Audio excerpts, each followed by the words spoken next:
one I have now, if it's better, maybe I'll take it, right? So I kind of Mhm. whittled through things that I liked and timing and how it releases. And so I got a relationship with Earthway, which is a fertilizer spreader company that's actually built here. They build like the Anderson spreader, that really nice, super expensive Anderson spreader. Yep. And they build all kinds of really good lawn prize, all these things, or prize lawn. And so with that connection, they're in contact with Anderson. And so I use all of Anderson's products just because I can go through their whole smorgasbord of what they got. And they got tons. I mean, they've been around for so long. The greens grade stuff I used to get was awesome on the greens. And so I just loved their product and felt confident in it. And so now I just have them put dates on them and hand them out. I get all my stuff delivered before May 1st too, to all my customers. Everybody has all their product by May 1st, their whole year product. That is so. I spend most of the summer running around telling people, hey, this and hey, that. Here's how you run your irrigation. And then I pick up customers, through the year, but it's like a couple a week, 3 a week, 4 a week, just depends, through the season. So like, what's the ratio of people that are either coming in cold that have never, say this. Like the breakdown of you got a well, never done it before, have done it and failed or want to improve or seek higher power, right? And then the last one would be the people that come from like a lawn care company. Like, what's the breakdown of people that come into your ecosystem? So actually, I do have quite a few lawn applicator guys come to me just because the experience that I have in turf and knowing exactly what's going on around here, I just know it. I don't know how to explain it, but you do it for 35 years now. I mean, I just know turf. And so they come to me for questions on how to handle, hey, how do I kill Bermuda grass? Or how do I kill bent grass out of this guy's yard? Or what's this weird disease? So they send me pictures. I actually helped one guy start up his own business. And he uses all my products in his program. So his yards are doing great. And he's keeping it small enough. So he called it Scientific Turf Care. And so I got an applicator I actually kind of help out as well. Right. So just a bunch of different things like that. Green bean guys, I just met with one today. Never had a house in his life. Didn't have a clue even how to turn on his irrigation. So I helped him. I was like, all right, here's what you do. Let's turn it on a zone, turn a zone on, go downstairs, slowly open the valve, make sure all the specs are closed, and boom, he's got water running. So it was just kind of fun teaching people from ground up, people who are in California that's never even seen turf before, and I helped them. I helped some old ladies that can barely push a spreader. I mean, it's just unbelievable the amount of different people that I have had to teach over the years. I think I've probably ran into 1,600 different people I've taught how to fertilize so far. Nice. Yeah. And here's what's crazy. And I probably have a 99.9% sales rate of doors I show up to sell fertilizer. So when I make an appointment, I literally have, like this year, every single one purchased. And I visited probably 40 new clients this year. So 40 for 40 this year. So that's just kind of how it grows. And it's kind of neat. So on that front, go ahead. Nope, you go ahead. Yeah. I was going to say, I mean, of that close rate, that's incredible. Like, first of all, do you get objections? And if so, what are they? Let's start there on the negative side. Let's go to the positive side. Right. Objection, like somebody who doesn't want to do it. Right. Well, even if you sell them, are there people that are like, yeah, but what about, I'm just curious, like, if they give you any of the runaround, or if it's like, they're just instantly like, this is perfect. On board. Exactly what I mean. Yeah. On board. I mean, because I suspect that the nature of your business is such that you already have what I call committed clientele, because they seek you out for a very specific reason, and nothing else you like fit a niche. Yeah, you fit a niche. I mean, I'm familiar because I know I fit a niche to a degree, but then the Mhm. amount of vetting that I have to do is rather Right. extraordinary. I mean, I'm talking about a 4-hour interview. Wait, you Okay. interview the client or they interview you Yeah. or both? No, I interview them for the next 4 hours.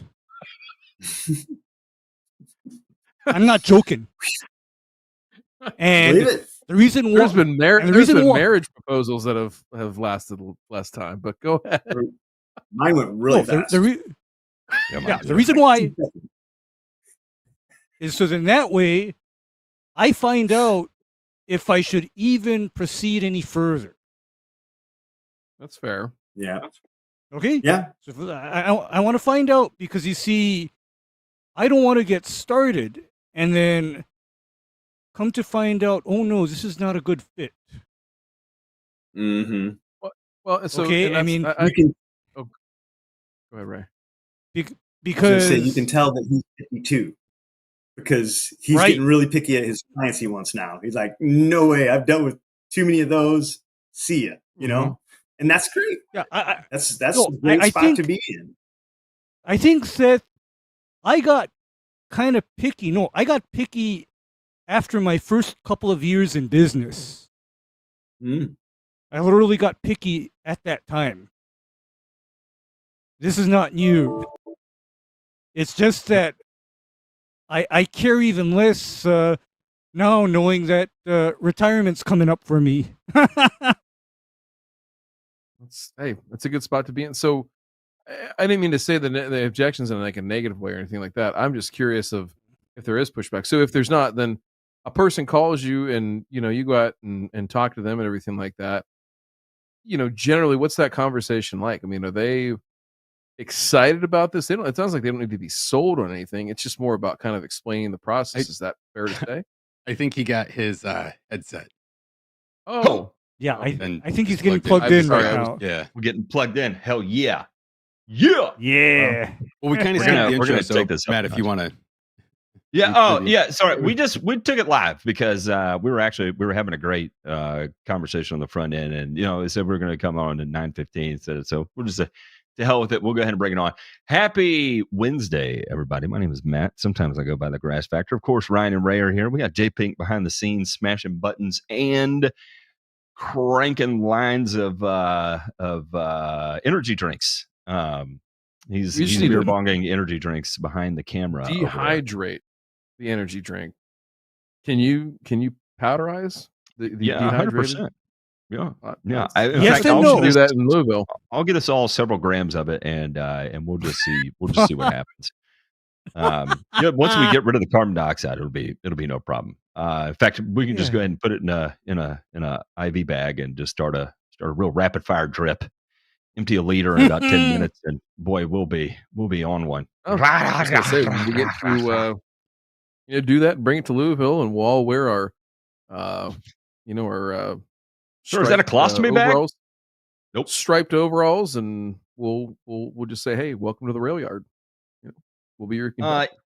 So we have GCQ fertilizer on tonight, and why for a couple of reasons. Number one is that what Seth and his wife have put together is probably one of the most unique approaches to this. And when I say this, the lawn care space, especially from someone who is superintendent and was looking to get out of the rat race of being a superintendent. And unfortunately, one of those situations where you work for a place, you put your heart and your soul into it, and then completely out of your control,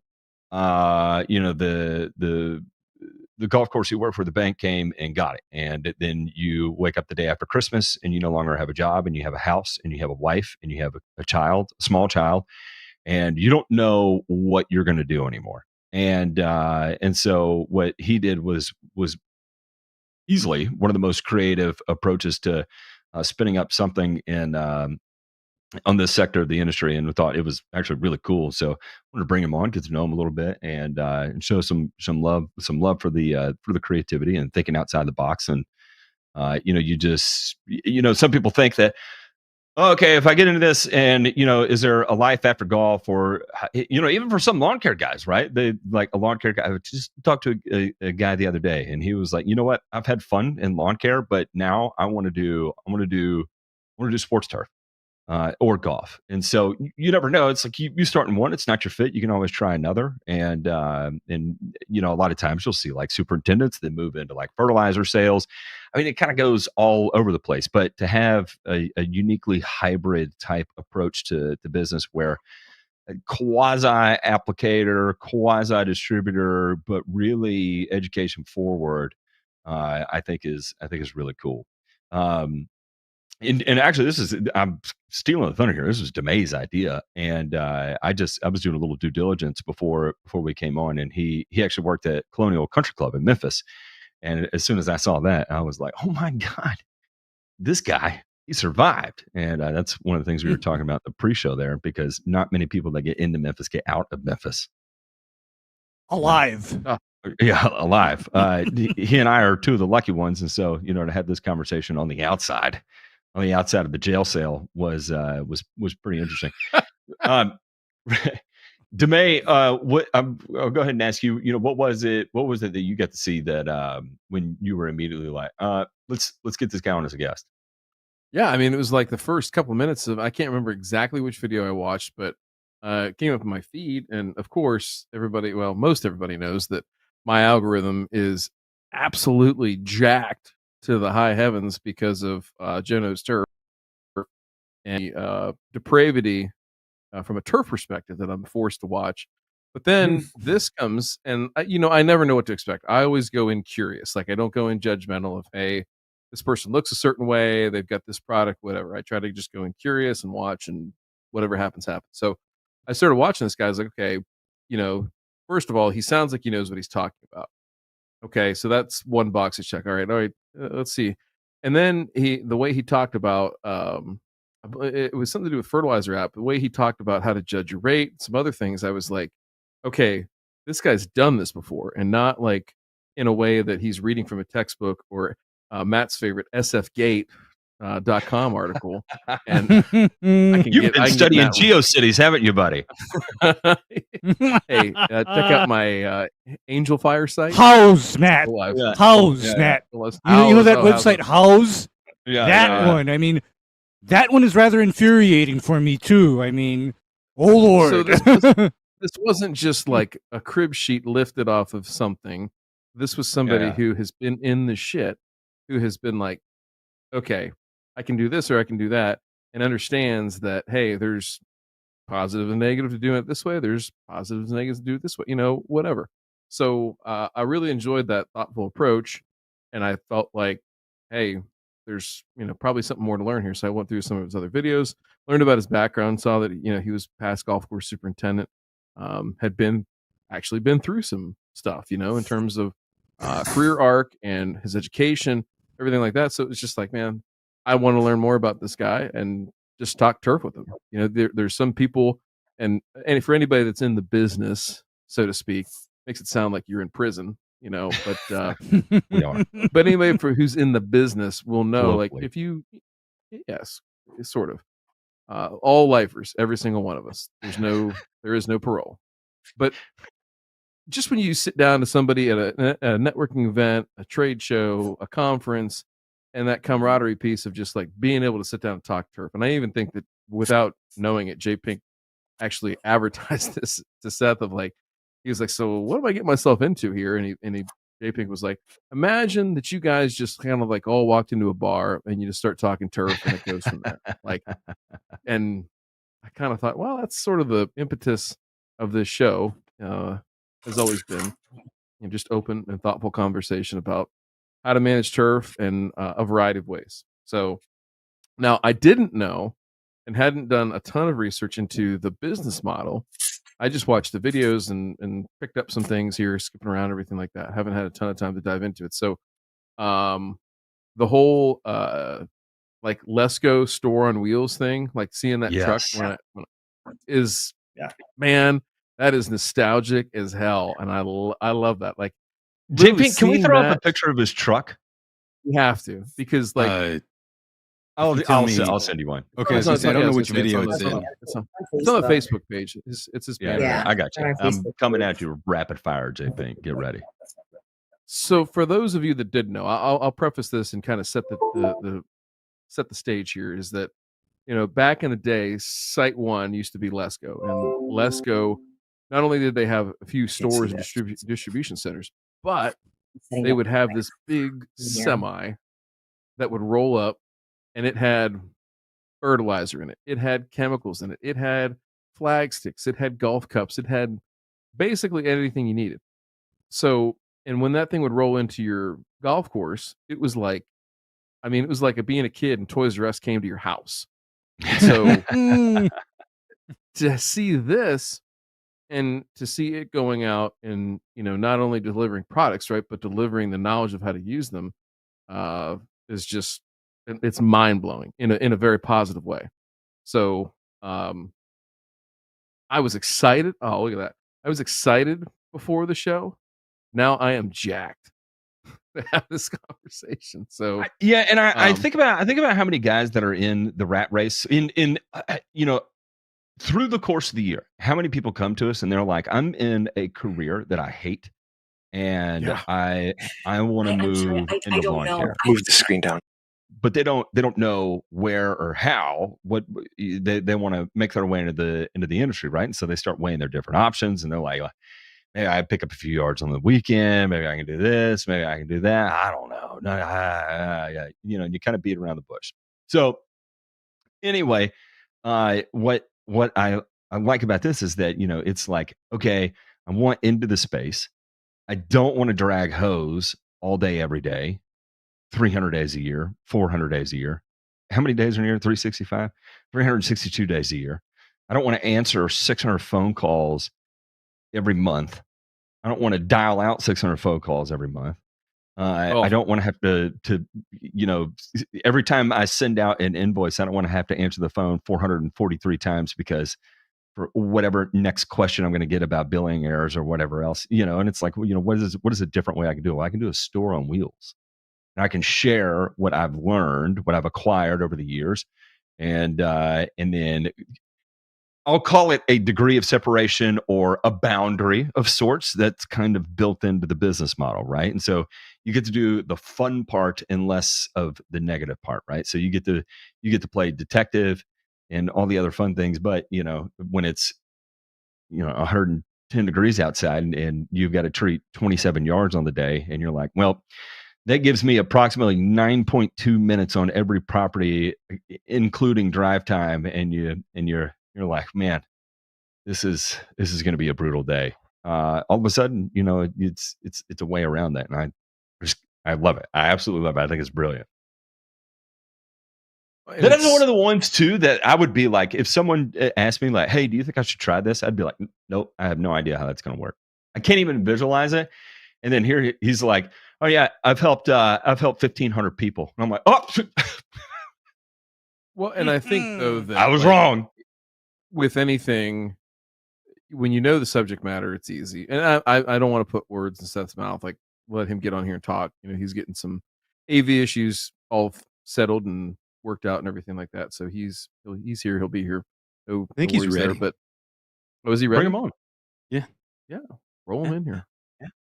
Roll that beautiful footage. Hey, we got a headset now. Look at this guy. Hey, All right. headset and like phones. All right, We're we're in the cockpit rolling. Oh yeah, We're good now. Yeah. That's awesome. Well, that was so. Hopefully, I don't know if you heard everything we were saying, but we were lauding your success and in awe of just the idea to take something that maybe people have done it before, but Right. to do it and to scale it at just a 1 or 2 person operation and get it going, and have the opportunity to maybe take it in the future and do some franchise stuff or whatever. Like that's amazing. One thing, we were talking about sales conversations, everything like that. Like, how much of the same thing, like, okay, if you're an 8th grade math teacher, you teach the same lessons the same time every single year. It's over and over. How repetitive does it feel, or is there like kind of that whole there's a new challenge every day mantra with how Well, you approach it? it is like when I was on a golf course, right? Every day that you were out there, the reason why we loved working on them is because every day was a surprise, right? Like there was, somebody threw signs in the pond and like, oh, great, here's a new day, or somebody drove over a green, or there's a crowded deer running across. So every day is the same way. It's just a little different because I'm going to all these different yards with different circumstances, like a clay lawn in the shade, or a sandy lawn in the sun. And so it's really unique how every day puts together and each customer is different. And I guess like when you show up and you're going to teach somebody stuff that we know, like a painter going to teach somebody how to paint, they get excited about it. And so that enthusiasm from them always is contagious to me. And then next thing you know, I'm leaving the place and like, I'm super excited about my lawn. I'm like, you are? Okay. I'm tired. I don't want to mow again. But like, you know, but yeah, it's great. It's been so strange how each year feels like a brand new year, and this is our 13th season doing this, and it's just every time it feels new. There's excitement in the air. I think it's because it's so unique, and you hear new people all the time, and they just get excited about it. You hear customers who've been with you for 12 years, and they're just still telling their neighbors, "Hey, this guy is great. He'll teach you how to do everything the right way." It's just kind of been fun for me. I guess part of it was us watching what everybody else was doing on their own, going to Lowe's or Menards and buying stuff. And I was like, what are you doing? That's not good for anybody. And so Mm. I wanted to teach these people, all right, here's how you do it right. So that's been good. It's been super fun. It's interesting. I'm curious, like how much has your business grown via social media, and how much of it has grown via nothing to do with social media? All right. So social media actually has only grown it, oh, boy, very little so far. I Uh-huh. don't know why it's not really like my purpose necessarily. I guess we get some from some Facebook stuff and stuff, but mainly it's me on the ground at home shows. And then once I've kind of got an established base of people, I mean, everybody's telling everybody else about me all the time, constantly. So that's how I get new customers. Really, is word of mouth, constant word of mouth. And so the home shows is how I started it. We did some radio advertisement, got nothing. I mean, it's just kind of strange. I guess you have to kind of hear it from people on what it actually is because it's so different uh, for them to understand it. I think, and that was one of the things I picked up as you talked about it, is that I don't hear you mentioning social media a lot. In fact, the only time I've heard you mention it is that, well, I decided to do a video as like a bolt on to answer questions to cut down on the number of calls I was getting, right?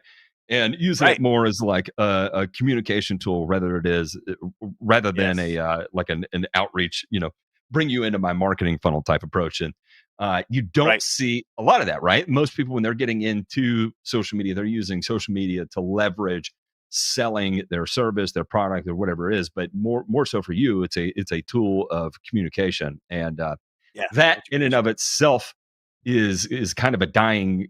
I'll say dying is that never did take off as a highly functional tool of social media, which is bizarre to me because I know I've talked to Demay about it, and Demay has talked about walking around on a property before, recording a video, sending that to the customer because you couldn't meet them there, face to face. Right. And that was a lot I did when I was a lawn guy. A lot of times if I couldn't meet them there face to face, especially if it was someone that had a very particular issue, and it required a little bit of forethought and time on my end to get it figured out. A lot of Right. times I would walk around and I would record it on video as I'm walking through my thought process of trying to figure out exactly what is going on. And then, hopefully by the end of it, I'd have it figured out, or, maybe I'd be saying, I honestly have no idea what this is. I gotta dig into it a whole lot Do more some in research. my off time. Yeah. Yeah. Yeah. So, Mhm.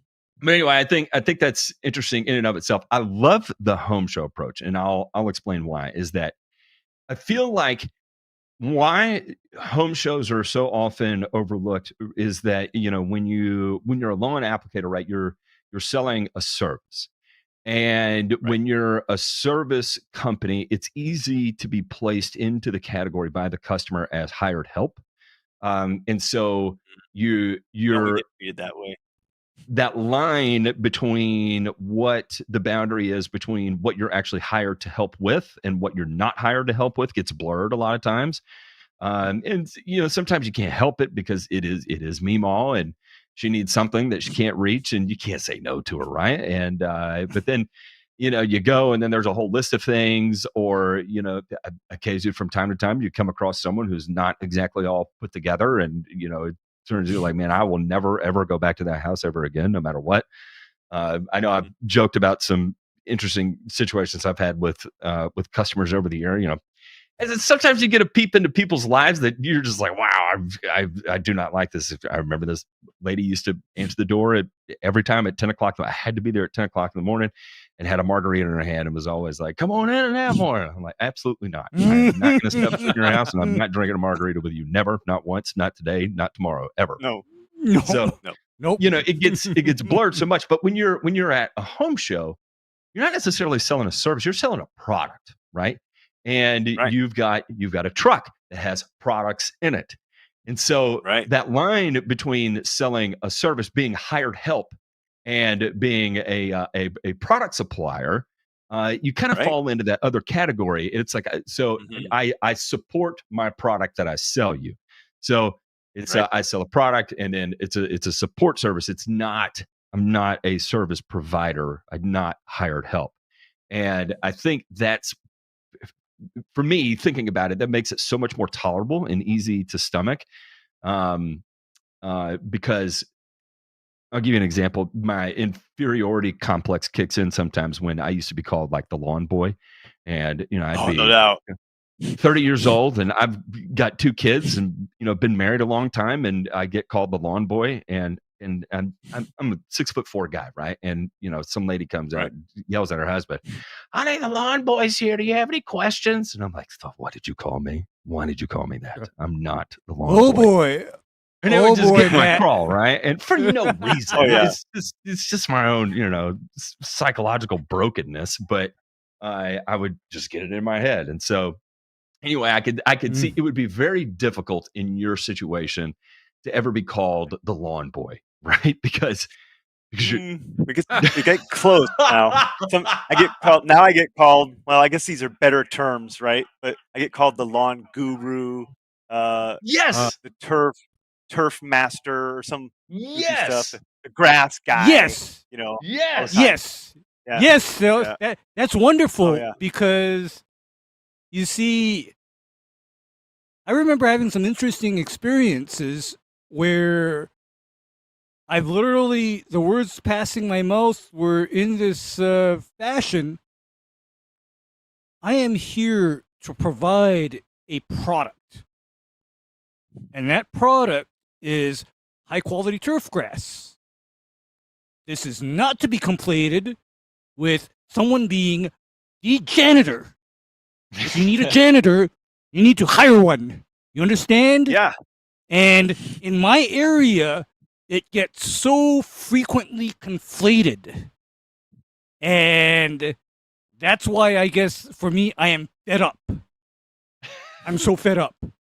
Okay, I'm so damn fed up. And I think, too, it's because I guess I'll admit that, as you figured out, I'm a cranky old man. I understand.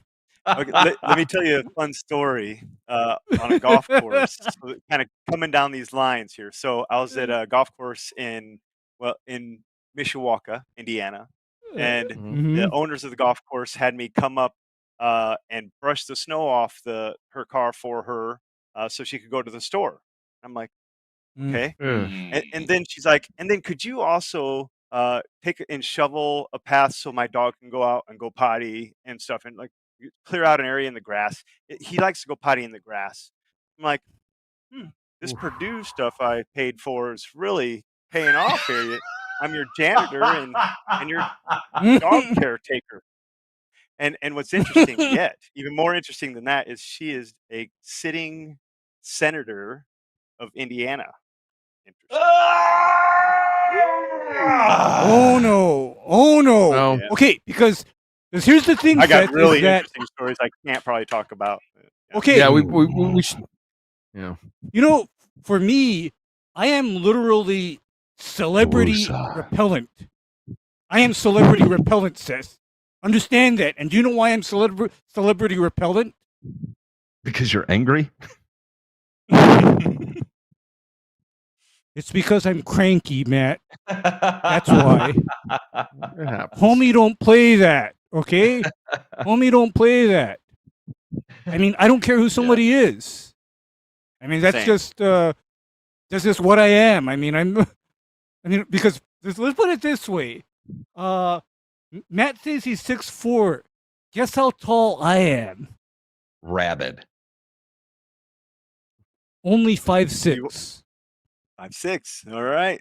Well, Don't say only 5'6". Come on.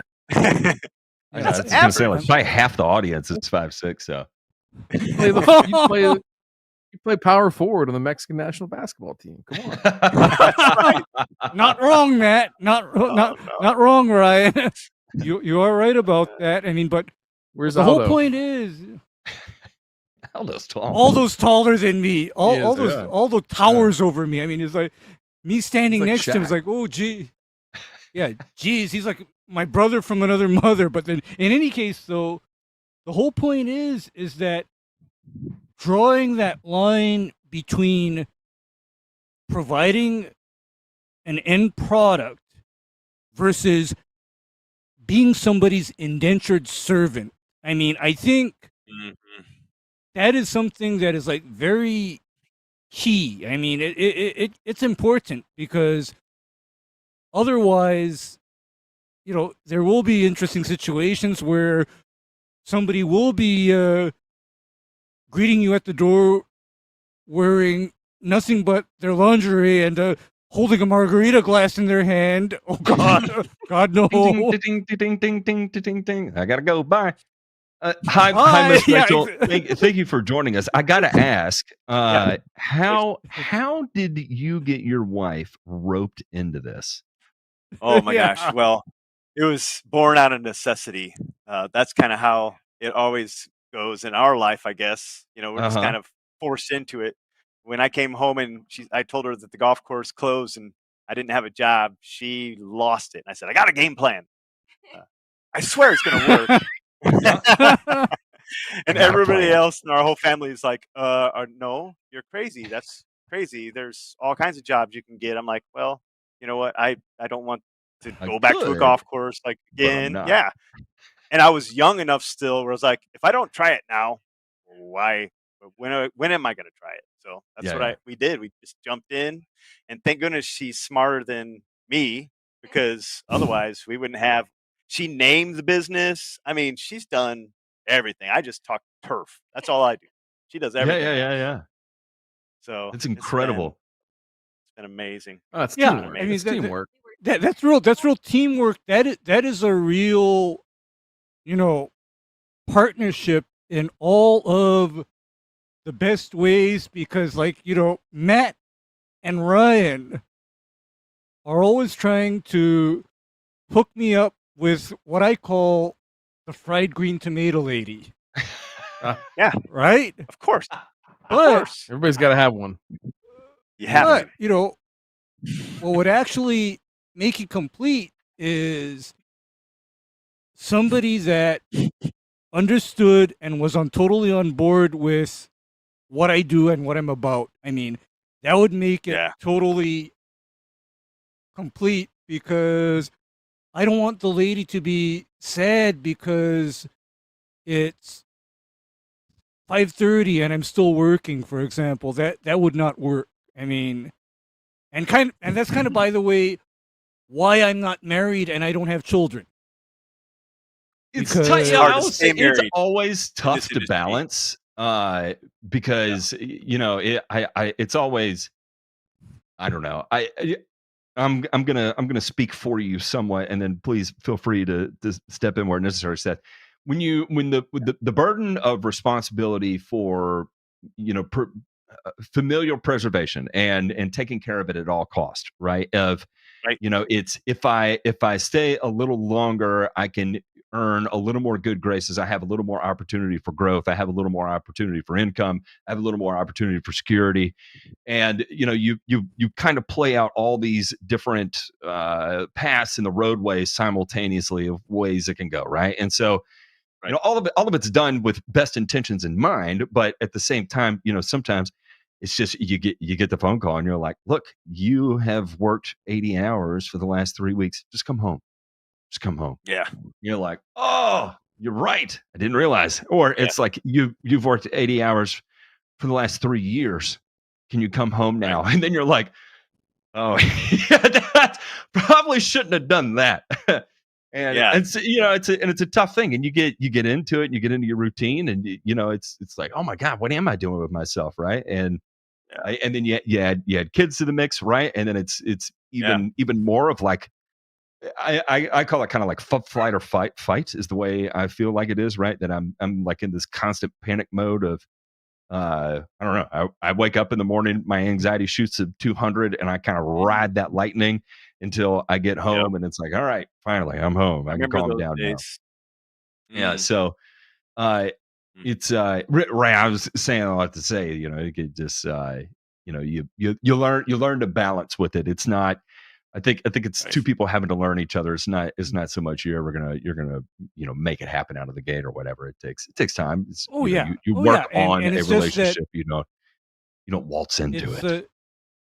Yeah, and it's just that it happens for some people, and for other people, it just don't happen. I mean, that's just life. We're gonna get you a fried green tomato girl. How many kids do you have, Seth? I have 3 kids. One of them showed up while I was at Purdue, so that was interesting. I worked 2 jobs, and then I built the camping course with Pete Dye, and had a kid, and still maintained a straight A at Purdue. So you can do it, man. You can work hard and rock it out. You just have to go after it. Yeah. So how old were you when you started sleeping? Well, that was like 13 years ago when we started this business. I finally could start to sleep again. Yeah, because it wasn't in the normal turf world anymore, right? Where you have to get up a bit before the sun's even up, and you don't get home till the sun's down. That was no longer my life, and I was pretty happy about that. But I had to figure out how to make this work in order to keep that, right? So that took a little bit of time. First year we only made $12,000, by the way, so it was a rough start. But you just got to hang in there, keep going, and that's how it did. That's the part. Yeah, that's any business. I mean, I think the gangbusters and the sunshine and puppy dogs approaches and can always work. So, what's okay? So I've got tons of questions, but one it would be, go for it. So if you could go back, say that you could transport yourself back to 2011 and give yourself, a piece of advice of, hey, don't do this, or that's one, and the other one would be do lots more of this a lot sooner. What would those things be? Yes. Oh my goodness. So yeah, I would have signed up for every home show I could have found in my region for sure. Right. And I would have did the fair. I would have did all those things. I also would have started with my prices way higher than what I started them out at. 'Cause I was green. I didn't know. I'm not a salesman. I'm a turf scientist. So it was like I was selling fur, giving it away in the beginning. I mean, it was like cheaper than going to the farm supply place. And so with all the stuff I was providing, that's why it was so tough that first season. Plus we were, had to do a little bit of landscaping to help make ends meet, and some applications a little bit. And so we had to do whatever we could do to survive. And then, so I would do that for sure. Start off with the right pricing, and do as much of those in-person type of business transactions, sign up as many visits as you possibly can. And then we would have been where we're sitting now, which is moderate. We're not making tons, but we at least can pay the bills. I don't have to stress out too much anymore. So, but I would have been here probably in 2 years, 3 years, just from what we've learned over these last 13. Yeah. Yep. That's So interesting. you just got to take it the right way. Yeah, well, and I think that's the message there, though. Cut across, and it's valuing yourself, right? It's hard to place a value in yourself, and a lot of times people are modest at the beginning.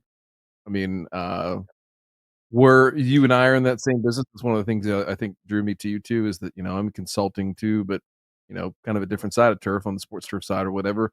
And it's Nice. difficult to, well, what am I worth and what can I charge and everything like that. And so, yeah, Right. what's, you're in an area there in Northern Indiana where, you could go one way and kind of be in town, so to speak, and you go the other way and you'd be in the country. Your dynamic Mhm. there between folks that are, Yeah. more rural versus more, city lots and things like that. Yeah. Yeah. It's interesting. I actually have learned more in the last 13 years in turf than I did the 22 years I spent on the golf course. And I believe that. That's because funny. I see so many different weird, strange things. And see, on the golf course, we are always trying to do it right from the beginning. When you go to somebody's house who's doing it wrong their whole life, you're like, "What? What is going on here?" So I learned so many things about how homeowners operate and stuff. And so learning all that was really interesting. I had to take these professional grade fertilizers and actually uh, dump them into buckets and relabel them. So I make like 500 buckets a year relabeling all these. I had the Indiana State chemist come and show me and explain to me what I needed to do. So like inner city, like a small city lot, okay, you get a bucket, right? So I hopefully eventually can get Andersons to start making smaller bags, and that make life a lot easier. But But just they things I had won't. to do. They won't. Custom. Yeah, So in other words, if I'm getting this correct, you are yes. basically pre-weighing product for these people based Mhm. on your initial estimate. Am I right in thinking that? Because you see, that was going to be my next question is Mhm. how do you make sure that your customers are applying the correct amount of Yeah, material, that yeah. because you see that is always my the thing that I have my head around because Mhm.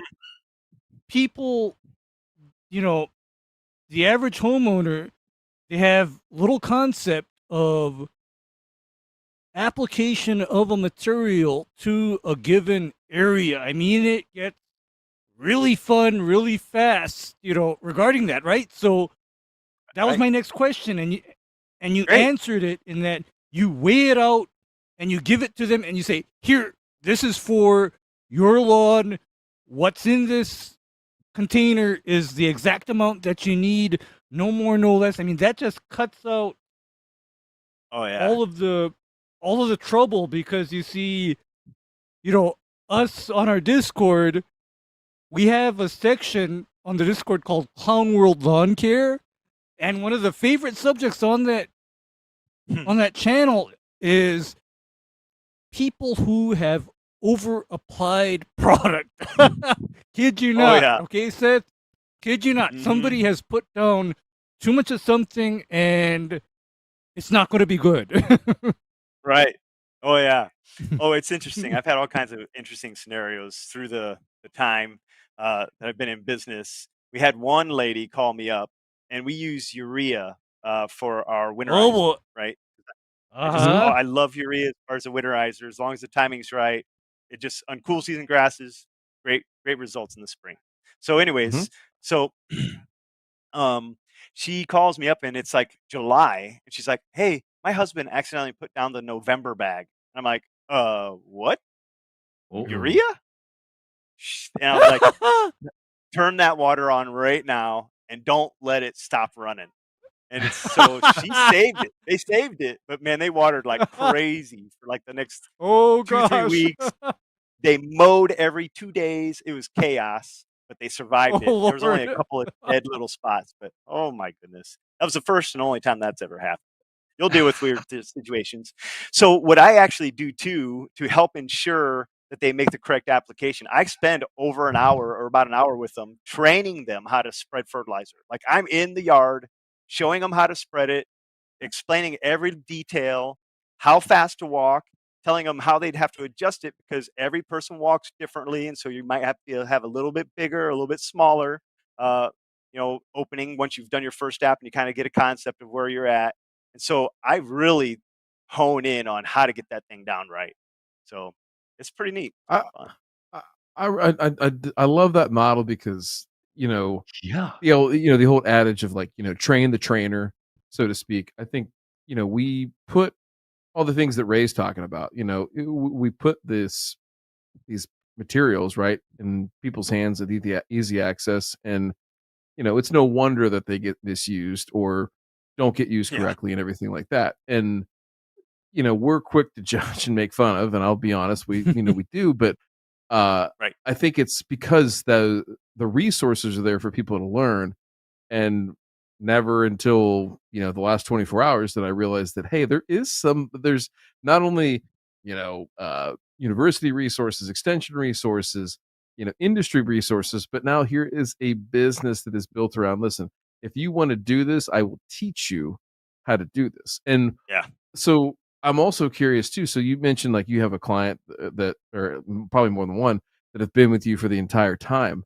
Like, what's that journey been like with those longtime clients? What do you talk about now with them that you maybe didn't, 10 or 12 years ago? Like, what's been that journey with them?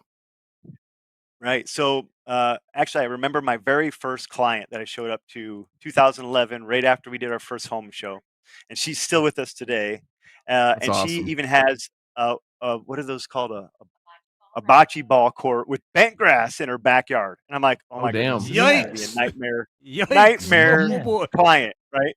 And so I taught her about how to do things, and not to top it off, shade, like and oak trees to top it off. I mean, it was just a gnarly little situation for trying to grow some good grass, right? And so, I had to tweak things out, and I did a lot of work with her through the years. But once we got her kind of honed into her program and her understanding too of what she's looking at and dealing with, that helps a ton. So she knows her bent grass. She knows when it goes into other places. I have a special sauce have my customers use on the bent grass to help, take it out and not take out other turfs. It's not just tenacity, by the way. That's a pain in the tail. I know what it is. I know what it is. So do you know? Yes, Ray? I do. You know my special yes, sauce? Oh yeah. yes, I do. What is it? Yes, I do. Go ahead. Because, Tell me the if sauce. I wanted bent gone, I'd be hitting it with a combination of tenacity, high rate quinclorac, sulfentrazone, and triclopyr. No. Closer. Why not? Kind of. Now, triclopyr and tenacity are in the mix, and also a little micro oil. And then there's one other product that I've talked about, but we're not going to talk about what it is on air. It's legal to do. I got higher ups. Like I got a buddy who's a genius. I don't even know why he chose turf in the beginning. He's like one of those guys who can read a book and tell you third page, line 3, what that word is, kind of thing. And he works for BASF now, and so he helped me out with certain things, and we did some experiments and found out how to manage certain things that are really tough to manage. So it's been fun. Well, I mean, you see, and if you say BASF, that's it, because I also know that a combination of pilots and tenacity is particularly brutal. There you go. Interesting. That's interesting. Okay, those are always fun ones as well too. Yeah, I mean tenacity plus pilex, because we were experimenting with tenacity and pilex to wipe out Bermuda grass and goosegrass contamination from Caesar paspalum fairways and tees. We were fooling around with that in Hawaii. Yeah. However, that's good. How'd it work? Worked great. Worked great, actually. But the whole point is that if you have Bermuda showing up, that's your sign. That's your sign that Bermuda belongs there all along. I was going to say, let the seashore paspalum die. No, I'd actively get rid of it. It's monument time, Matt. Yeah. So this lady, how does she cut her bocce ball court? I mean, is it she just using like a standard? She has a real mower. Does she really? She has a real mower.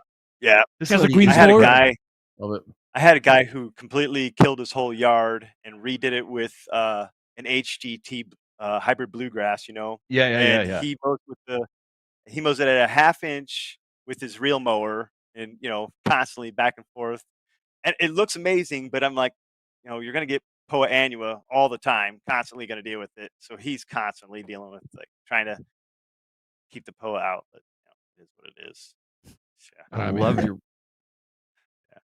It's fun. It's fun helping people do interesting things. I had guys redo their turf and change from blue rye to uh, turf type tall fescue and a little mix of bluegrass, tough turf, we call it. Mhm. There's all kinds of different things that I've had guys do that help them for their situation.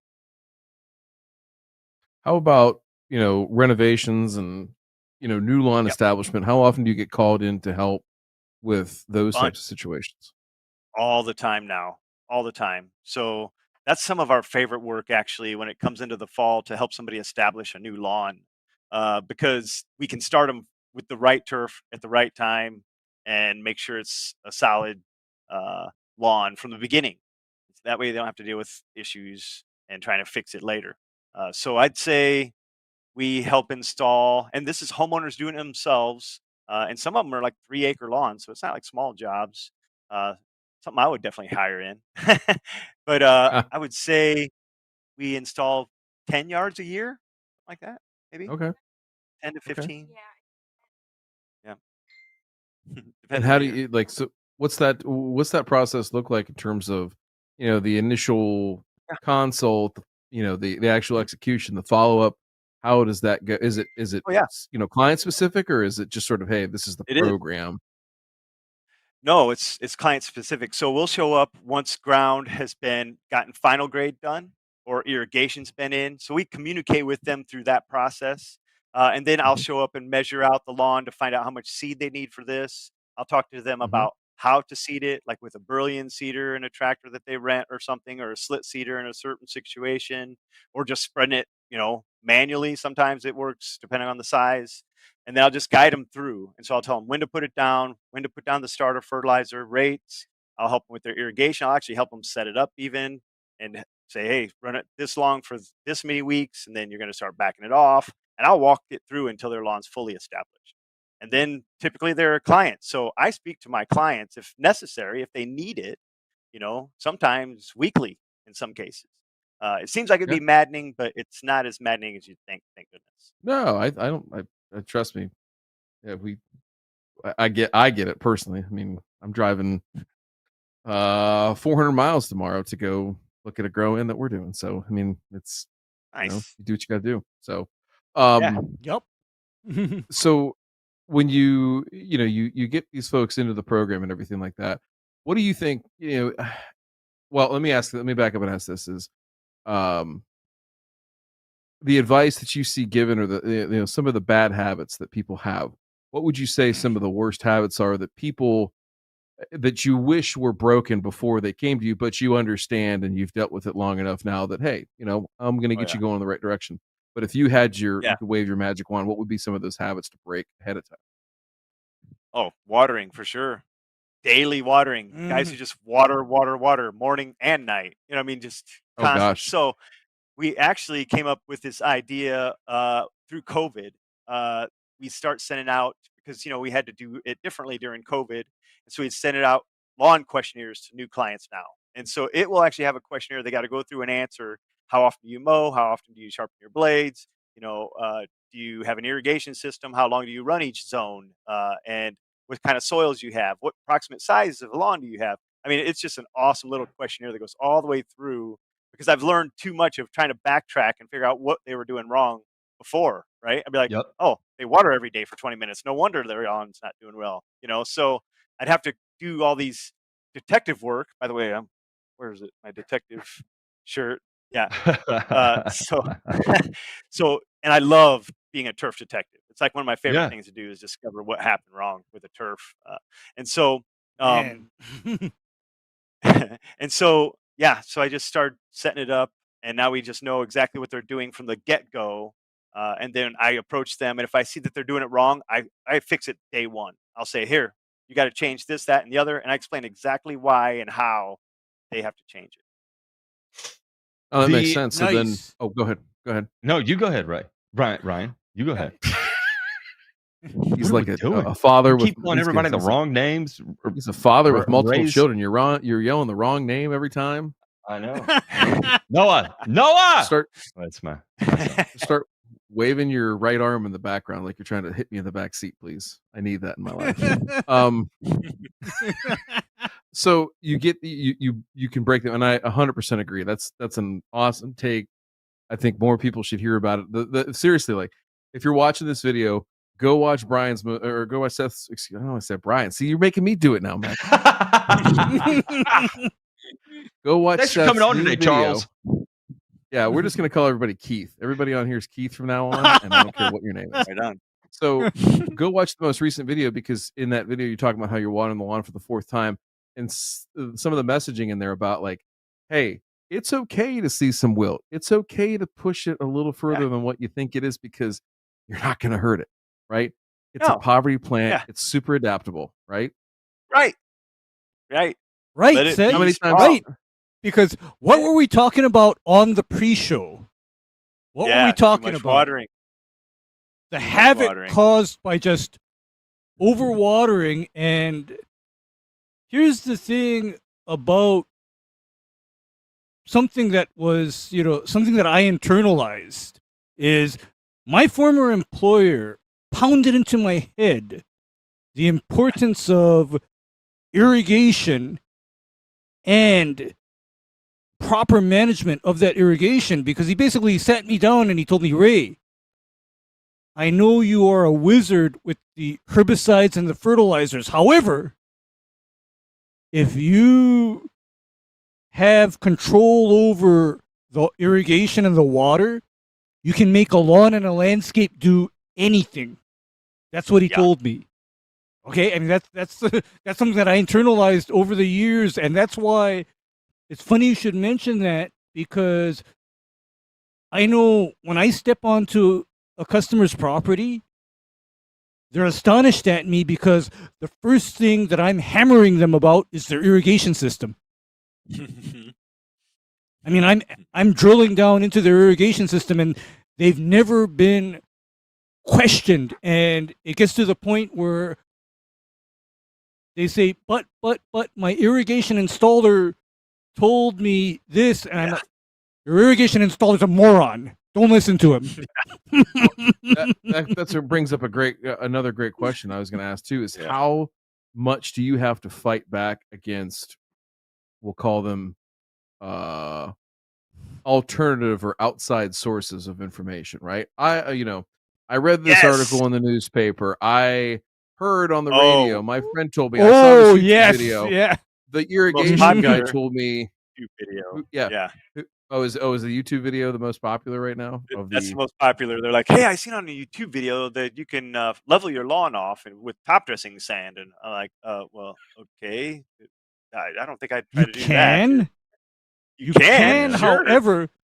However, but then you see, and not only that, how much management are you willing to put into it after you've done that? I mean, you see, that is my actual question is, how do you deal with this alternate source of information? Because my usual answer to that is rather succinct, in that I then tell that person, okay, will this person providing you this alternate source of information or telling you to do something different, will he take responsibility when your lawn dies?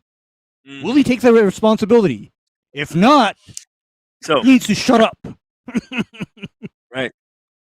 So actually, I overeducate them. So when I get to my customers, I let them know the ins and outs so far that they can't deny why that's the way it is. Because I've watched it for so long. And if I just bring up, look, I went to Purdue, I got a turf science degree, but not only that, I've watched turf for literally 35 years. And so, I mean, if you watched something for 35 years, you don't become an expert, you become an idiot savant, right? You're like, that's all you know anymore.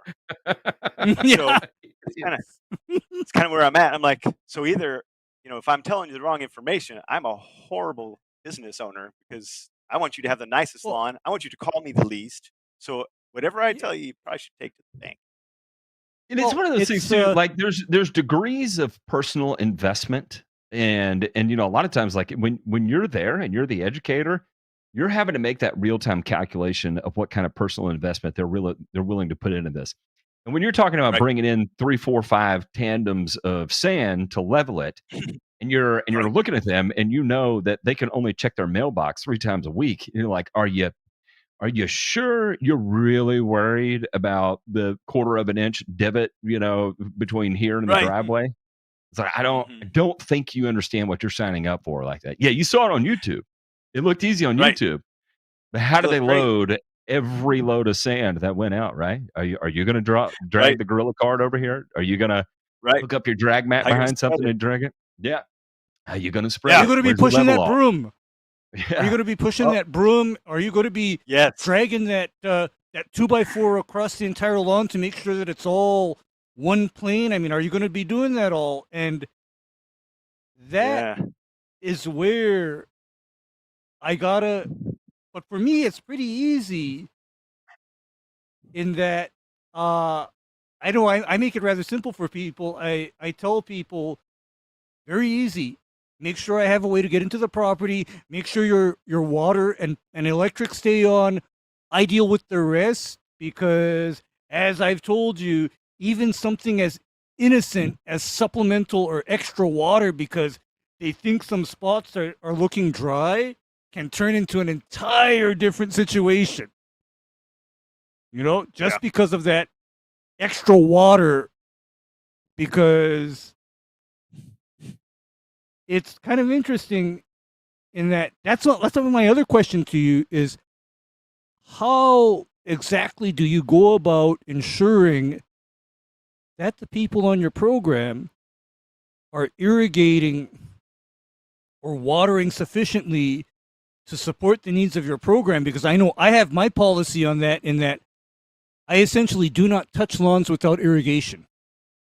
And there's a reason for that, Seth. It's because in Honolulu, Hawaii, we get 20 inches of rain and we have a 52-inch growing season. You do the math. Right. Well, I have lawns that don't have irrigation. I have a few people who don't even water, right? So each person Okay. that I deal with is a little different. And so some Mm-hmm. of these non-irrigated lawns, I will guide them because of what Mother Nature's doing. So I'll tell them, look, leave your mid-June in the shed. Wait till next year, some cases. So Mm-hmm. I kind of Right. guide each individual person. As far as watering, that is a struggle to a degree, but I think I overwhelmed them with so many watering videos. I mean, I don't know if you've seen, I got like probably 50% of my videos are talking about watering Or because it about really is irrigation, pure, okay? yeah, about irrigation, right? And so uh, I have those guys that do. They still water daily, no matter what I tell them, and then they get dollar spot, of course, or other things. And so I tell them, hey, you're gonna have to buy a supplement to take up for all those nutrients you keep washing through your soil. And so I just kind of guide each person to what they have. They come to me with their issues eventually, and I tell them what their issues are and why they have those issues. They choose to change it or not. So it's Mm-hmm. interesting. So as you go out and sell these products, is it Yeah. something like how tailored do you get to specific lawns and situations like that? I mean, obviously, like you said, I can't remember if that was on the air or not, but having access to Anderson's, basically their full catalog. I mean, that's a pretty vast, depth, breadth of different levers that you can pull depending on the situation. For So, sure. how deep into the tool bag do you have to reach from time to time, and how far, I guess, off the quote unquote beaten path? And we know what that looks like in lawn care sometimes. How far off the beaten path do Right. you kind of stray and travel? I don't get too far off. I keep it pretty simple because, Okay. when you start getting too complicated, then it throws a bunch of other wrenches into it. So I really don't have very many programs. I have basically three. I got a 4-step, I have a 5-step, and I have a 6-step. Why are you doing it? So that's what mine are because of the way they feed. I mean, really, in my area, why would you do? It's called the Lawn Fanatic, And I literally tell people, either you have a really good lawnmower and you just like mowing all the time, you can use that one, or you can use all the other ones, which are awesome programs. So it's depends on if they got grubs or if it's sandy, or so I kind of mess with rates a little bit to fit people's scenarios. Like if it's a really sandy soil, very necrotic, doesn't hold anything, they might get a little more fertilizer than the guy who's just nice, normal lawn, lots of organic matter, been there for a long time kind of thing. So it gets tailored a little bit on site, but it's not that complicated. It doesn't need to be. If you got the right stuff at the right time, then you don't have to use the 50 different varieties, like humic acids and all these other things they got. And you could use all those, sure. And sometimes I do have cases where I do have to kind of reach into that bag, but it's not very often. I mean, 0.5%, if that. So You don't have 13 different SKUs of Contact DG that you have to go pilfer through to find the right bag from time to time. no, definitely not. Definitely not. It's a lot simpler than that, for sure. Yeah. See, I'm a big fan of simplicity. So, lawn care guy, right? Like I was the volume lawn care guy. I was the one who was doing 30 yards a day, questionable things to survive the day.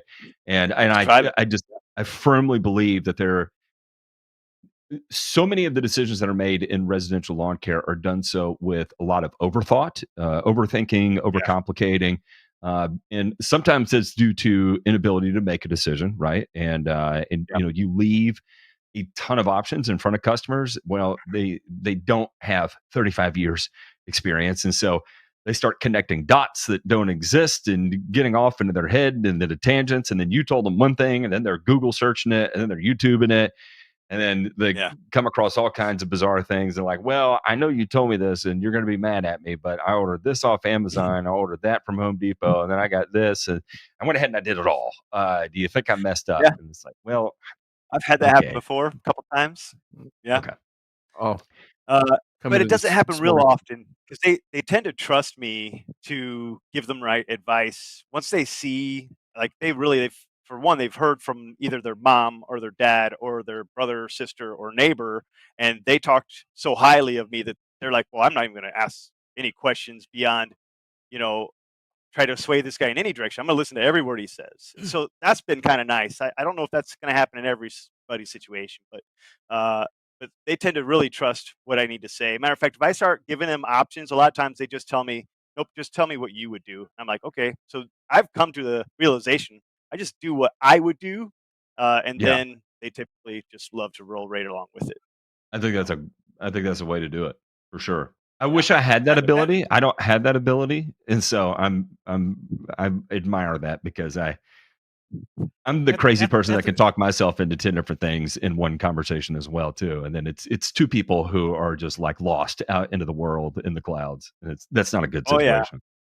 Yeah, I get there too. I definitely have some ADHD issues. So chasing squirrels, my business partner says. Yeah. For me, I have the opposite of the shiny new toy syndrome. I have the opposite of that. Ray's still playing with Rock'em Sock'em Robot. Before that, Ryan. Before that. Remember now, I'm old. Stretch Armstrong. He's got a rock and some Iron Age tools. He has a mercury-filled thermometer. Oh, yes, and you see, the whole point is that I keep it simple, and I gotta shoot down all of these shiny new toys that people see or hear about all the time. And when I say shiny new toys, I'm even to the point where if somebody was doing this on turf grass before 1970, 2 years before I was born, it's probably trash. Don't do it. Okay? I mean, that's to the point where I've gotten. I mean, I think because here's what I think has happened is I think in recent times we have strayed so far from agronomy in turf management and people are taken in the direction where they're told to do things because it makes somebody else feel good, not that it actually benefits their grass. That is the conclusion that I've come to in a lot of cases. Oh, I mean, I know where you're case in point. Well, case in point, Yeah, Ryan, you know. Yeah, aeration overseed in the cool seeds market. I had this. I brought this up a couple weeks ago. gosh. I know it pisses people off because from a lawn care perspective, it makes a lot of money. Like, Yeah. there's no question about it. It's great, but from a efficacy standpoint, from an agronomic standpoint, it's a hope and a prayer. It is just lobbing the 60-yard pass down the end zone. You don't know who's going to catch it, if anybody does catch it at all. Oh yeah. Go ahead, Seth. I know you want to talk on this, so I'll tee you up and leave it there. I do. So many people are telling me all the time, hey, I want can I air fry and overseed? I want to overseed. I did it last year and I'm like, why are you overseeding? I mean, your grass is everywhere, right? You got full grass. What are you going to overseed? I said, if you do that, maybe if you're lucky, 2% of all that seed you threw down is going to survive, and that's how much you're going to add to your thing. I mean, it's just one of those things that it's been done to people for so many years. And there are certain situations where it's a good idea. It's real thin in the shade. You're trying to boost it up, but I mean, it has been sold so many times to people. I mean, I've sold people, or saved people thousands of dollars from the things that they were gonna do, kill the whole yard and start over. I mean, all kinds of stuff. Like, oh my goodness, yeah. Oh, yeah. And the other one what do you think about this? Because you see, I get asked this, especially by my customers that are also golfers, right?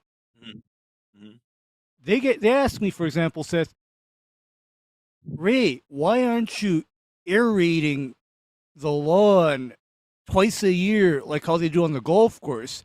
And then I turn around and I explain to them what is happening when they see the greens being aerated. And I explain to them exactly why the greens are being aerated, because it is not what they think. Because I basically tell them, okay, the reason why you see the greens being aerated is because the superintendent is trying to remove all of the sand in the green that has become contaminated with organic matter, because that organic matter will keep water and air from properly infiltrating through that green. That is why he's doing it. Otherwise, you do aeration on a residential dirt lawn, you ain't doing a damn thing. It's useless. Don't do it.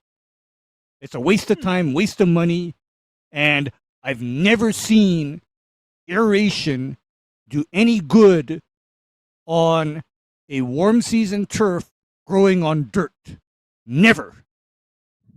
It's trash. It's garbage. In fact, I get really annoyed when I see and hear the dirt sports field people here in Hawaii talk about aeration. I have to walk away. I'm so mad. I'm so pissed off. Because they're wasting time, wasting money, wasting work. It's garbage. Where would for the homeowners? I know we talked about cultural practices like watering, things like that, but from a budgetary standpoint, Seth, where do you feel like from a priority in spending? You go back to the golf course, right? You would say, hey, I'm gonna, and it's a little bit different there, but you say, hey, we're gonna put the majority of our money into a greens program, a little bit less than a tees, a little bit less than the fairways, right?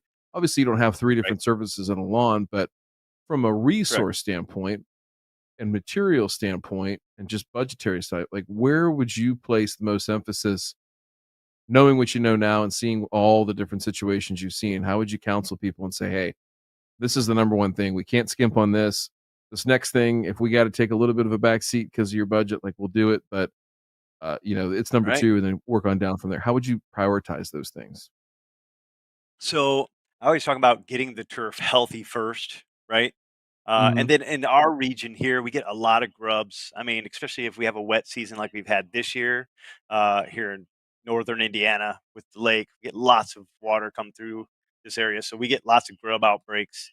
they're just random each year what happens. So typically I say it's not a bad idea to have grub application in that program. So it's kind of like an insurance policy. It's only like $20 more to have a grub in there.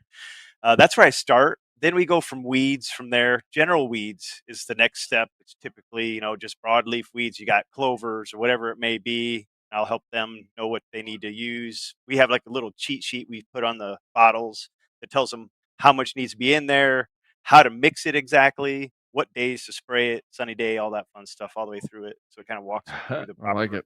way to do it. It's on all of our products that we sell. Actually, we'll put a little cheat sheet sticker on it. It says all the little tips and information on it. And then, so I just really kind of leave it in their hands and ask them what their expectations are. And then we move from there. So I always typically say, once your turf is healthy, a lot of different things start to happen. Even if especially if you're watering correctly, then you stop getting a lot of these other weird weeds that come in and stuff. So I start them there, and then it typically just takes care of itself from there if they're doing it the right way. Was that the right answer there? No, there's Seth, no answer, but that was great. No, that was but succinct. I like that.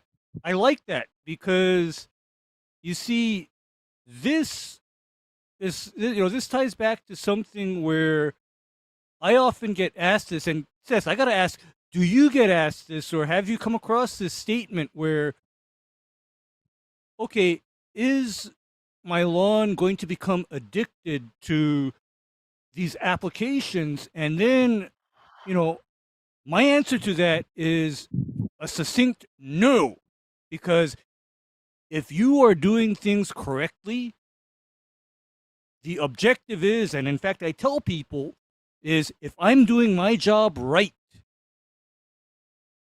what will happen is you will not need to see me very often.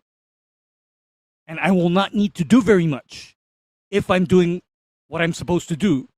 But on the other hand, if you've got a turkey, that fella is going to make it so that your lawn and landscape needs more and more and more over time. Yeah. So, Yeah. what was the question? The question was, how do you answer people that say that if I do these fertilizers and these application, will my lawn become addicted to it? I mean, that's something that I've heard. You've never heard I've that. never had that question, which is, I've had a lot of crazy questions for sure. I don't know if I've ever had anybody say that it's addicted. But what I would tell them, though, if they said something like that, I was like, well, the physiology of a plant is to take in nutrients, which is food. Well, not even food for it. It gives it the ability to create food. And so it's naturally in the environment anyways. So this is just going to make sure it's a healthy plant and keep it going that direction. You'll see that if we stop, it's going to not look so pretty anymore, not be so healthy. So I would just tell them, it's kind of like you saying, do you eat lunch every day? I mean, it's kind of a strange question. So yeah, people do ask the weirdest questions. I can't. Can you think of the weird questions we've been asked? Oh gosh, there's been Yeah, so many. Yeah, I mean that's just something that I've had to answer, and I think it's just that it parlays into the whole mentality of turf management, where I tell people that I almost want to work myself out of a job if possible. That's my end point. Okay, that's my objective. I hear you. I mean, and because what I hear most frequently from other people, and this gets me hot, is this phrase called job security. You want to see a pissed off little guy? Just say job security in front of me. I will get mad. Okay? I will get super mad. So some of the fun some of the fun things we always hear here and there, and I'm sure all you guys hear this, and this is just crazy, but they're like, I've never had these weeds in my yard before. Yes. Where'd these weeds come from? Oh, yeah. I told That's another I told one. the one lady, I was like, hey, so I bought this fertilizer, and then I decided I wanted to not have customers, and I threw a bunch of seeds in the bag, and that way I could come out there again and go, look how bad this looks. You want to fire me, or do I stay here? What's going on here? Seth, It's just strange how people say that, like, okay, these weeds have never been here before. I'm like, what? They're winter okay. annuals. How have you never seen these before? You know, Seth, my answer to that is I kind of counter that by I tell people, you know what? When I start, I'm going to feed the heck out of your lawn so that anything and everything that could possibly come up is going to show itself right here, right now, and then we're going to deal with it right now. I mean, that's happening. I mean, that's just my approach to it, because oftentimes, Seth, let me describe my typical scenario to you. Imagine a lawn where every last grass clipping is picked up every week, Okay. and inadequate or non-existent NP and K is being applied. And so, Right. as long as that person comes back to mow every single week and picks up every single clipping, that person sees nothing ever. Yeah. But Right. then the question becomes, okay, how come my lawn always looks dried up and dead? And so I come in and flip the script, and now we're watering. Now we're fertilizing, and no, I will not pick up a goddamn grass clipping. Ever. Right. Not happening. Right. Good man. And so what happens at first is the weeds are going to come up. And what I tell people when that question comes up is that I tell them, you know what your last lawn guy was doing? This is just as if you were 8 years old, you were told to clean the kitchen, but instead of cleaning, all you did was just shoved all the crap in the closet. Or you shoved it under the rug. This is what was being done to you previously. Okay? This was what was done to you. And now I'm making it all show itself, and this is what you've always had all along, but it's going to be addressed once and for all. Until the next time you get asked, I have never seen this weed before, and it's a dandelion. And you're like, yes, you have. My yard all has over never looked this bad. It's never looked this bad. Ever in the history of it, it's never looked this bad. My yard is horrible. So, have you? Do you use any software to manage your customer base, or do you you just keep like a don't. list and run it that way? We do it via Gmail. So that's Yeah, how yeah, we do yeah. it. We have different categories of Gmail. We have people who are actually like they're categorized in what program they have. So that way they get the correct Nice. corresponding email reminder to say, hey, time to put down your fertilizer. Watch out for the rain coming Sunday. It's going to be a thunderstorm. So do it after that, or check your spreader setting. Make sure your tires are full of air, all those kind of fun things. Yeah. Set it out to them. And so that's how we do it. I wish there was a better way, but we just did what we could do just to get by. So that's kind of how we did it. Works Oh, good. I think it's great, and the fact that you have it organized like that too is like that's an incredible level of streamlined that I don't know any lawn care guys that do that. They pay. She's brilliant. Look at Does all the this. hard work. Wife just absolutely slamming the business to the next level. I love it. Love Now, it. she also has become a turf nerd. She can identify and answer most of the questions, even though she'll still run it by me. She's like, "Hey, I seen this. Was this, and another?" I'm like, "Yeah, it is. That's pretty good." I mean, she knows her stuff now. I got to Real ask, turf how nerd. long? This is for your wife. How long did it take you to actually like enjoy it? How long did it take you to enjoy it? She liked it from the beginning. No, that's what's up.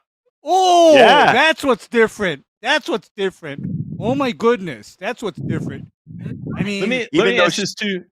Now that you get to work together, do you think that was an overall asset to the Oh, yeah. relationship, especially going from years of having to be apart and so many hours at the golf course, being able to spend that Mhm. additional time together was a big win.